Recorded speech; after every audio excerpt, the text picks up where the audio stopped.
Pinarangalan ang mga natatanging babae sa bansa sa ginanap na Stargate People's Asia Women of Style and Substance Awards 2023.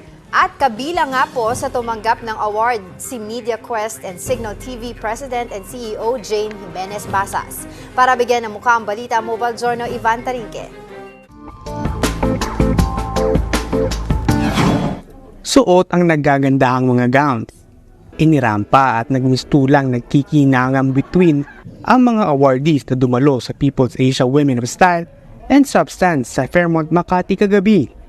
Star-studded ang awarding ceremony ng People's Asia Women of Style and Substance 2023 mula sa diplomats, actress, beauty queen, businesswomen at athletes ay pinarangalan. Present si US Ambassador Mary Kay Carlson sa awarding ceremony. Andoon din ng volleyballs na sina Alyssa Valdez at Tots Carlos na kasama sa mga inawardan. Tumanggap din ng award si MediaQuest and Signal TV President and CEO Jane Jimenez Basas. Yan ay dahil sa contribution niya sa entertainment at media industry. When you talk about somebody with style and substance, it's really the person's ability to create positive impact to everything that she does and to the people around her. Dumating din ang megastar na si Sharon Cuneta. Nagkaroon pa nga ng on-the-spot singing performance ang megastar.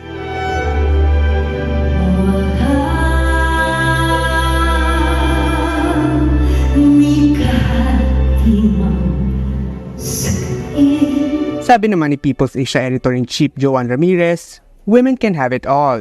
Kailangan lang daw paghirapan ito. Kaya kailangan din kilalanin ang achievements ng kababaihan.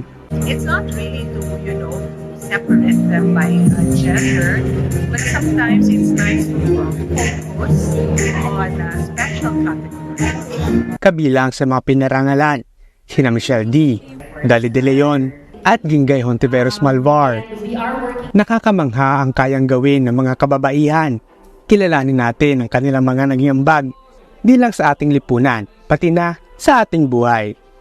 Mobile Journal Ivan Tarinque po hatid ang mukha ng balita. Gusto mo bang lagi kang updated sa mga balita? Aba, ay simple lang. Mag-subscribe ka na dito sa 1PH. I-click mo lang ang subscribe button at notification bell para hindi ka nahuhuli sa mga balitang dapat mong malaman.